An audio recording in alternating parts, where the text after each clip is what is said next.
Next up, a few things that they state are they don't want any engine fluid leaks, so rod knock. If it's on the verge of death, they won't let you run the vehicle. So come with the car that at least runs properly.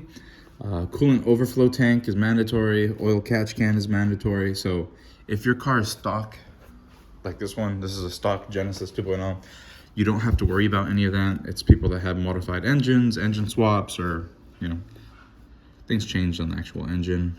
Gas cap is present and sealed.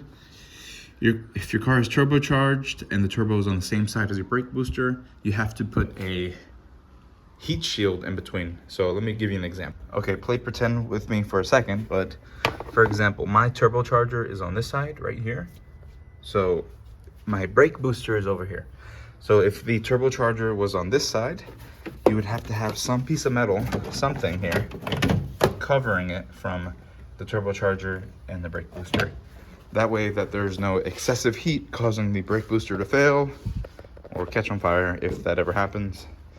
I got a battery tender on because this car hasn't been driven since the day I bought it. So they also say that you can't use a license plate as a heat shield. So do it proper, get a proper piece of metal in there, you know what I mean? Alrighty, it's saying if you have a fuel cell instead of a stock tank, it must be a top port. Not sure what that means, honestly, but you can go ahead and probably read this. I am a beginner when it comes to drifting. I've drifted quite a few cars in Mexico, you know. Battery must be tightly secured. So let's go ahead and check and see if my battery is tightly secured here. She's not going anywhere, I'm not pretending. It looks like we probably have the OEM bracket right there. That's the actual bracket. It hugs to the bottom. There's like a little lip on the battery and it grabs onto it, you know, like that. So it's saying the positive battery terminal must be covered.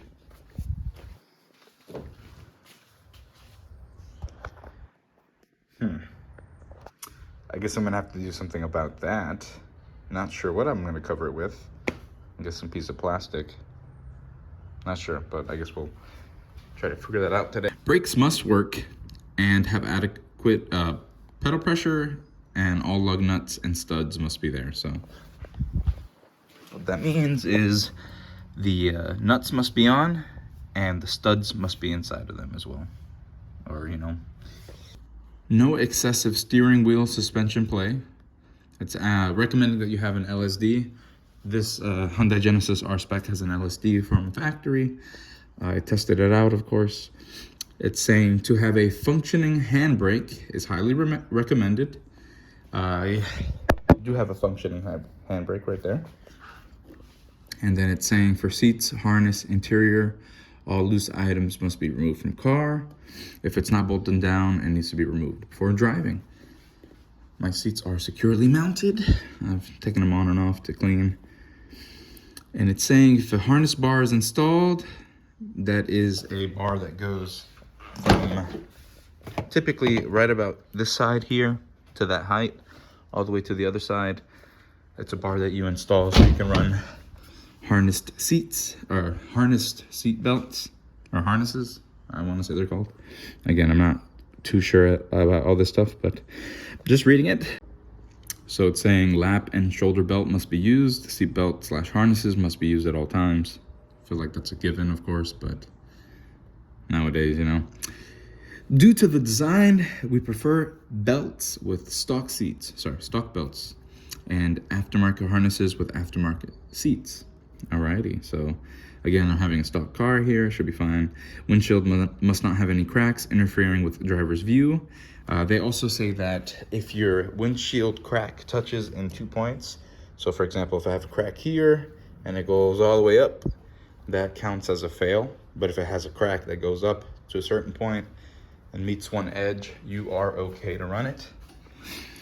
Okay, what else do we say here? So if it touches your window frame in 2 places, it will not pass tech. Tow straps are highly recommended.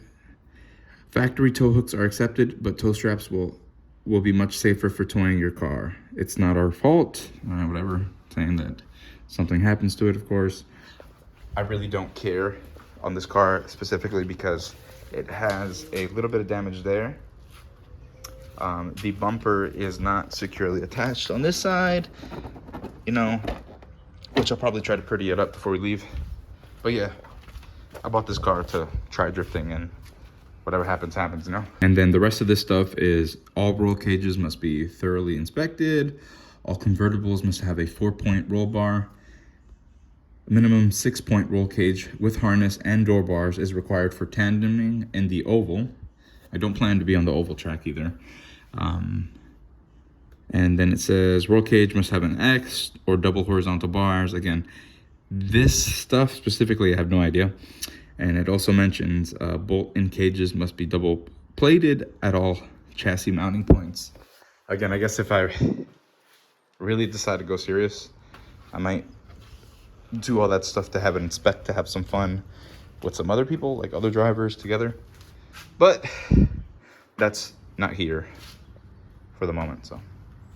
So yeah, just to give you guys a quick rundown, this is going to be the quick notes version. If you have a stock car, so again, a completely stock OEM car, and you want to get it to a driftable state as far as Orlando Speed World, what you're going to need is a helmet,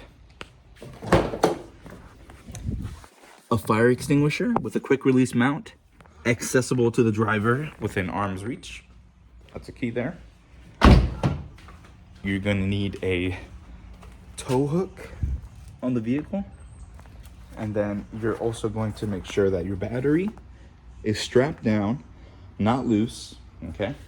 Of course, there are specific little rules if it's on the inside of the car itself.